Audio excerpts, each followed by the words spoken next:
following message is brought to you by Mike Koplitz. He is an ordained elder in the United Methodist Church and an ordained Messianic rabbi.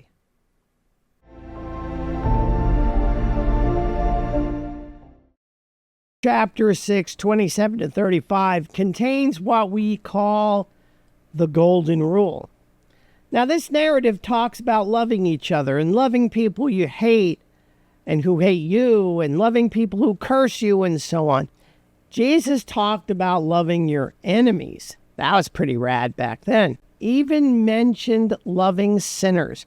What Jesus was trying to do in this passage was not only to express the love that people should have in caring for each other, but he also wanted to expand what this all meant. One fact we know about ancient culture is that people of different ethnicities stayed together and really didn't help one another unless it was absolutely necessary. Now, Jesus, on the other hand, wanted to take the concept of loving one another and to tell us that we should spread it to all people in the world. You know, it's a tough concept to fathom because there is hatred in the world between various groups of people.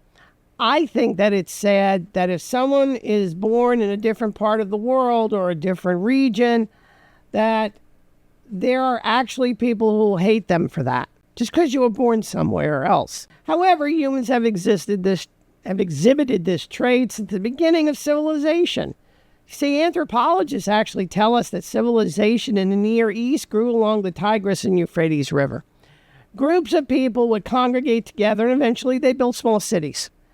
And then one city would attack another city because they wanted a supply or resource that they didn't have. I want to turn for a moment to things that I've seen in my ministry over time that have to do with determining who is really needy, because that's what we're really talking about here. I want to help people that are in need, but I see so much fraud that I cannot be sure if I'm helping someone in need or someone who's trying to take advantage of me. How do we figure that out?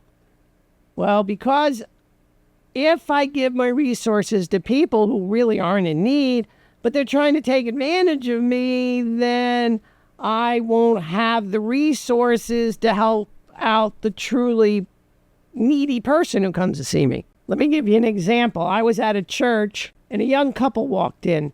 The woman was pregnant and they were wearing pretty dirty and shoddy clothing. They asked for help.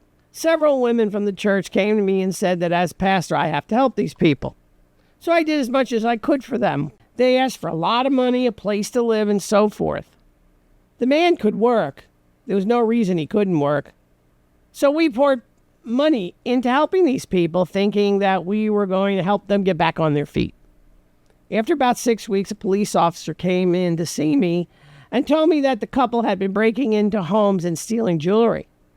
The police officer arrested the couple. They were tried in court, sent to jail. I really felt bad for the unborn child who was going to be born in prison. They took us. What did it do? Well, it drained our mission committee resources, and if someone in real need had come in that moment, we couldn't help them. When I got to this church, I was told the church would hand out gift cards for the local grocery store. There were rules that were set in place about what the person could buy, and they were supposed to bring the receipt back to prove that they were following the guidelines of the program.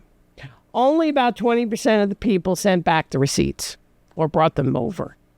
One day, a couple came in and said to me they just didn't have any money for food. They received food stamps, but what I found out later was one could withdraw cash with the food stamp card and then do whatever they wanted with the cash. Well, okay, I helped them out and I gave them a $20 gift card to go to the local grocery store.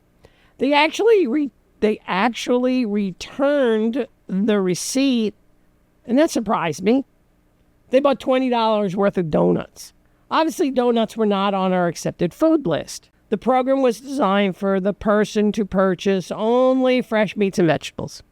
When I went through some of the receipts, I saw soda and potato chips and other snacks being purchased on these gift cards, which totally violates the guidelines. The problem was if someone in actual need came in and it was near the end of the month and I gave away all the gift cards, I couldn't help them. I thought, who's really needy here? I did have one young person who come in and said, I don't have money for food, while she was holding on to her Android smartphone and her very nice gold chains that were around her neck and her beautiful nails. Wow, I thought about this. It was kind of an interesting situation. Her mother was standing right next to her and chewed me out and defended her daughter when I asked about this. Shouldn't you buy food and not an Android phone? And she said her daughter was entitled to that phone, those gold chains, and those nails. And when I asked her about how much money she's spending on those trinkets, she wouldn't tell me. But I did find out she used her food stamp money. I still helped her out, but I told her that she needed to reprioritize what was important. Now, was she really needy? My last example, and I'm sorry to give you so many negatives, but they're out there, is a man standing outside of the Aldi's grocery store with a big sign that said, homeless and no money. I felt that I should give him something. So I reached in my pocket, pulled out a $10 bill, and when I looked up at him, he pulled out a fresh carton of cigarettes and lit up.